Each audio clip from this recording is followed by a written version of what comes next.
Boa noite, irmãos do grupo Dandara Capoeira, aqui é seu Arthur, né? Nesse novo vídeo aula de hoje, nesse período de quarentena. Hoje eu quero falar sobre um pouco de Mestre Bimba, né? Sobre a sua contribuição na capoeira, tá? Um vídeo bem rápido e contando também o contexto histórico e geográfico, tá? Durante esse período, tá? Começando então, Mestre Manuel, ou seja, Manuel dos Reis Machado, conhecido como Mestre Bimba, nasceu em Salvador no dia 23 de novembro de 1899. Tá? Ele nasceu em Salvador, na Bahia, e a curiosidade do seu apelido é que diz que quando ele nasceu, né, a sua mãe apostou com a parteira que seria uma menina, e a parteira dizendo que seria um menino, e após o nascimento, a parteira vendo, né, o órgão genital da criança, né, falou, né, que olha a bimba dele, que bimba se referia, né, a essa parte do corpo, né? Então aí ficou o apelido Bimba e ele se tornou depois o Mestre Bimba, uma das curiosidades, tá? Quero também falar sobre Getúlio Vargas, que foi o período que o Mestre Bimba, né, praticou a capoeira e esteve vivo, e também houve uma contribuição de Getúlio Vargas, tá, para a capoeira nesse período. Tá? Getúlio Vargas foi presidente do Brasil durante 2 períodos, que foi o primeiro em 1934 a 1945 e o segundo de 1951 a 1954. Tá? Era um presidente conhecido como populista, porque ele criava leis, né, assim, paternalistas que beneficiavam os pobres, e assim ele conseguia também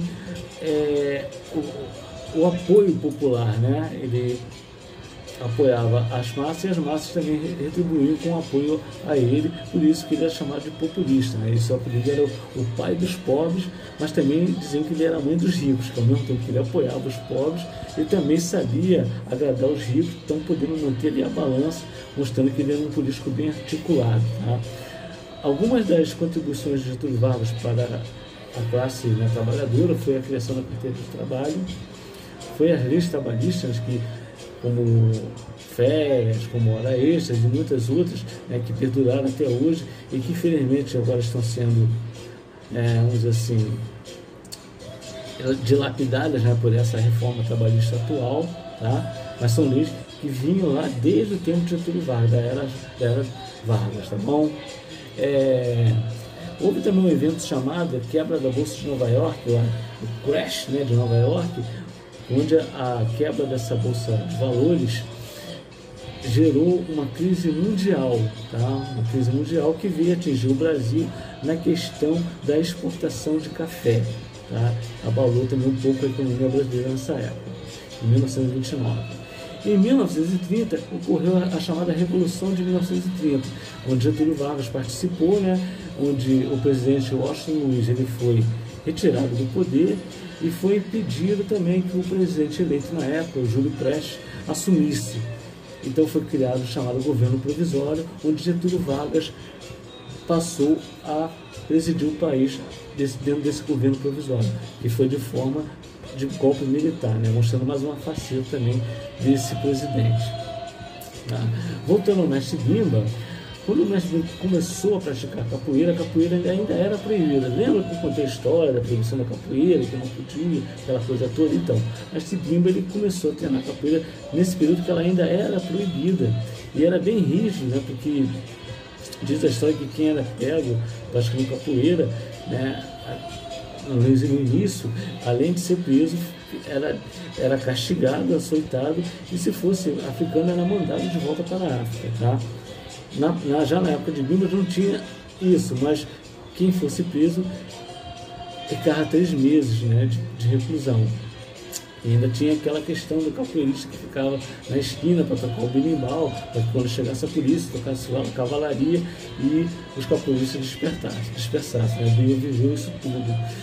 E a partir dos 18 anos, Bimba resolveu se aprofundar na capoeira e viu que a mesma se encontrava assim um pouco esquecida, né? Abandonada a sua prática, né? Ele percebeu que ela tinha perdido também a eficácia como arte marcial e vinha sendo praticada como uma mera atividade folclórica. Então isso deixou o Bimba preocupado e ele passou então a restaurar a capoeira. Ele decidiu restaurar a capoeira, né, com os valores tradicionais dos movimentos de Angola, só que ele acrescentou o movimento de uma luta chamada batuque, que era praticada pelo pai dele, né, pelo seu pai, e o seu pai, além de praticante, foi campeão nessa prática. Então ele acrescentou o batuque nos golpes de Angola e acrescentou também movimentos que ele mesmo criou. Então fazendo que a capoeira de Angola, que era jogada rasteira, passou a ficar sendo jogada de pé, né? Onde surgiu a capoeira regional, a partir dos movimentos de Bimba.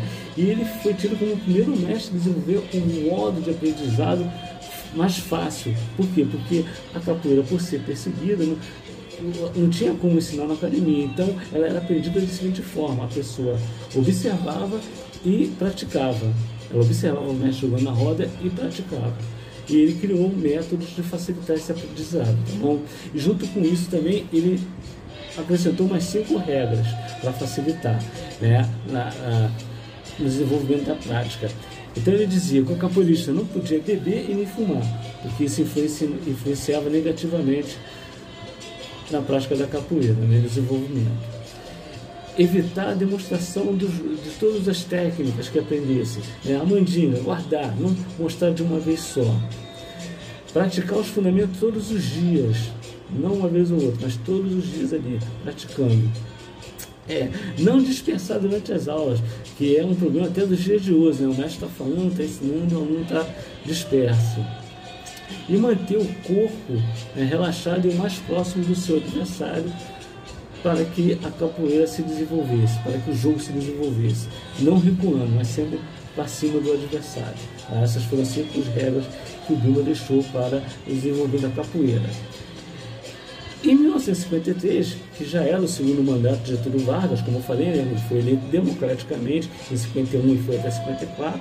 Agora não sei a data certa, né, que dizem que alguns em 1930, outros dizem que 53, eu não sei quando foi, porém eu vou basear no que eu li nessa data, em 53, tá? Mestre Bimba, ele se apresentou para Getúlio Vargas, que gostou do que viu, e ali ele declarou que a capoeira era o único esporte verdadeiramente nacional e que também extinguiu a perseguição, né, e a proibição da prática da capoeira, tá bom? Lógico que isso não foi de uma hora para outra, levou-se tempo, que a capoeira ficou estigmatizada como um esporte de malandro, esporte de negro, né? Mas o Getúlio Vargas ele extinguiu a lei que proibia, que foi uma grande contribuição através desse grande mestre, o mestre Bimba, tá bom? Mesmo. E também a gente vê aí a prática do populismo de Getúlio Vargas, né? Ele já usando ali a política para ganhar um apoio popular de uma classe, né, que era os capoeiristas, né? Mostrando a estratégia dele como um grande político populista, tá bom? Com o passar do tempo, né, a história diz que Bimba ali estava triste, vivendo triste na Bahia, porque se dizia abandonado pelo Estado, principalmente, né, que não apoiava nada. Então ele recebeu um convite para ir para Goiânia, dar aula em Goiânia, por um aluno dele que se tornou mestre, não sei se é certo se foi isso, mas a história diz que foi isso. E ele foi, levou sua família, foi para lá, né, e dizendo que lá as coisas poderiam melhorar e tudo mais, só que chegando lá ele não melhorou, né? Continuaram as dificuldades financeiras. Então o mestre Bimba ele foi somatizando tristezas, né, e decepções com tudo isso. E em 5 de 2 de 74, quer dizer, um ano após a sua saída de Salvador para Goiânia, durante um evento de capoeira, uma apresentação, ele passou mal e veio a óbito, né? Ele passou mal e faleceu, tá? E os seus restos mortais foram mandados de volta para a Bahia em 1978, tá? Contudo, a capoeira de mestre Bimba não morreu com ele, né? Esse mestre deixou um grande legado com seus ensinamentos, né? Com a sua prática, né? Com a sua forma de jogar, né? foi um mestre reconhecido, né? Ele teve também campeonatos, ele lutou com a família Gracie. Há uma larga e vasta história sobre o mestre Bimba, tá? Eu contei a forma bem resumidamente. Vale lembrar que o período que ele passou em Goiânia, em 74, era o período militar, né? Lembrando que eu contei para vocês que o período militar foi aquele que o governo ele tinha a prática do ensino tecnicista, que dava, né, gerava uma profissão para o jovem, mas contudo também ele perseguia e não apoiava manifestações socioculturais, né? E a capoeira era um movimento sociocultural, com certeza, tá bom? Então, assim terminou a história do mestre Bimba, bem resumida, né? Deixa agora para o mestre Paulo falar mais alguma coisa, que deve ter muita coisa para se falar. Professor Nil e a Denise comentando a história aí, né? Você falou que achou que quer ficar de fora, tem coisa para você falar aí também, tá bom? Fico agradecido aí pela atenção dada por vocês e peço para quem está acompanhando no YouTube, deixa lá sua opinião, seu like, gostei, não gostei, e deixa sua opinião para a gente poder estar, né, melhorando o vídeo ou discordando do assunto. Você bota lá que a gente tenta também falar no próximo vídeo a sua contribuição, né? Porque toda opinião é válida, né? Ela contribui. Então, eu fico agradecido por esse período aí que vocês me deram atenção. Aguardo as perguntas dos alunos e os comentários dos mestres da Denise. E obrigado mais uma vez, boa noite e capoeira Dandara.